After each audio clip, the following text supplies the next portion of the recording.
Hey everybody, what's happening? Welcome back to the channel. I just want to shout out Blendline TV before I get started doing anything. It's a channel on YouTube. You can go check them out right now if you want to. That's totally fine. Super cool blokes, super cool cars. They've got their own time attack build going on right now. They're doing an EK Civic. It looks like they're having a lot of fun doing it and they're learning a lot. So I beg you to please go check them out. Check their channel out. They've got a lot more followers. They've got a lot more production value. So you won't be disappointed. If you like this channel just a little bit, you're going to love Blendline TV. So check it out. So today I'm going to do rear suspension reveal. It's the same suspension I've had for years. So it's not anything new. I'm still working on engine stuff, turbo parts, fittings, saving money. So there's not a lot to update you there. So I figured a lot of people came to this channel because of the rear suspension on this car. While I was working on an autocross course, it was a really cool video. It was a little shaky, I admit, kind of blurry, not great. I want to do it so bad. I want to redo it so bad with this car, not my rallycross car, but you know, I gotta work at it. We'll get there. Oh, my GoPro's broken, so I need to replace my GoPro before I do that anyway. But so we're gonna check out the rear suspension here on this car, starting from the top down. From the top is the strut tower bar, so let's get to it. So back here we have the always fabulous Blackworks Racing strut tower bar. This is the tippy top of the suspension back here. I know people are probably like, this is useless, cut to the chase, but it's part of the suspension. It keeps the chassis from flexing under load. And these tires produce a lot of load. So this was basically the strongest strut bar I could find, and it came in a set. And you guys know this is my favorite finish, the wrinkle black. This was a match made in heaven.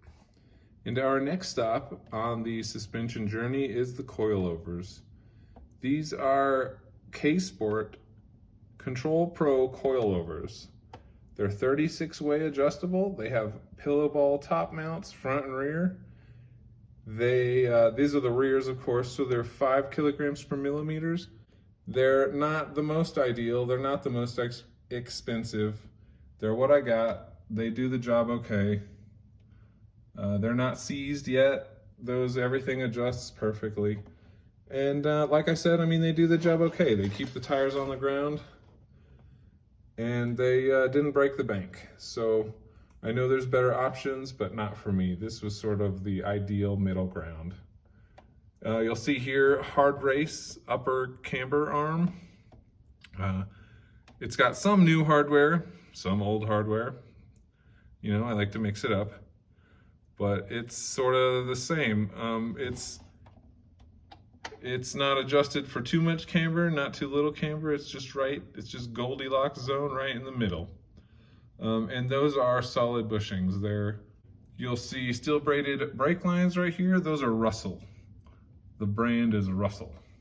So moving along, here we have the famous ASR rear sway bar and subframe brace. Mine is notoriously covered in water spots because who gets down there and cleans that? Not me. So this is the 32 millimeter hollow bar, and it is the standard bar. It is a thickness of 2.5 millimeters. I think I could maybe step it up. Oof, I forget the sizes for all of them, but like right in the middle of the range is there's one that says it's for like longer wheelbase and like medium stiffness. This 4-door is the longer wheelbase, so if I ever step up, it'll be to that particular part. So what else do we have? It has the adjustable spherical end links as well, and they need to be adjusted on that Password JDM rear lower control arm. See, it's got 4 spots for the sway bar link to be mounted in, and it's at an angle. It's at like a gentle little angle. It's not parallel. So I need to adjust that before I get back out on track. Mounted to those password JDM control arms is some Skunk 2 dress up bolts. Those connect the struts to the control arms and the trailing arms to the control arms. The bolt that goes through the subframe brace to the chassis and the rear lower control arm, that is OEM original because those dress up bolts just don't fit in there. Wouldn't you know? Darn shucks. I also have the hard race toe link up in the front. I'm gonna squeeze down there and show that. And then the PCI trailing arm bushing is coming up next. So that PCI trailing arm bushing is notoriously difficult to film and photograph. It is tucked up in there real good, but you can see if that isn't the definition of a spherical bushing, I don't know what is. Those things are great. I recommend some kind of trailing arm bushing upgrade that's solid. If you're going for a time attack build, hint, hint, a trailing arm bushing is ideal, like key, like it's a must. Also, don't worry about the weird color of paint under here.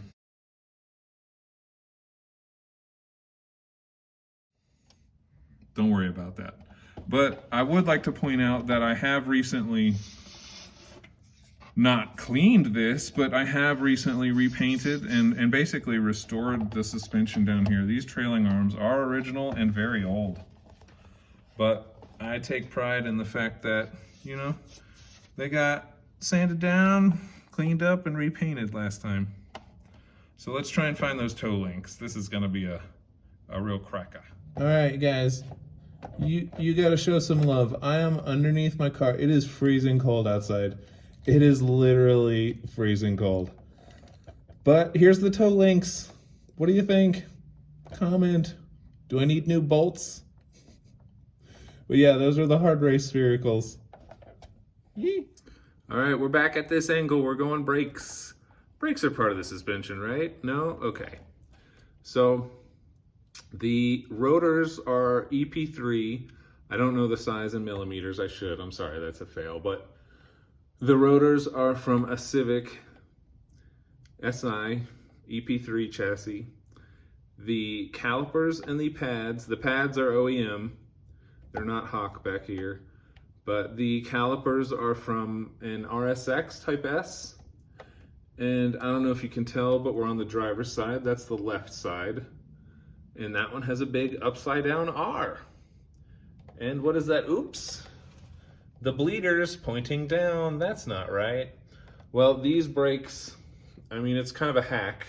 It's definitely not recommended to mount brake calipers upside down, because when you go to bleed the brakes, the air isn't going to come out of that downward facing nipple. So in order for me to bleed my brakes, I have to take the calipers off.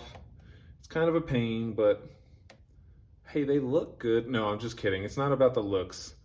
They are larger diameter. They have bigger pistons. I know for a fact the guys at Honed said don't do this, but I went ahead and did it anyway.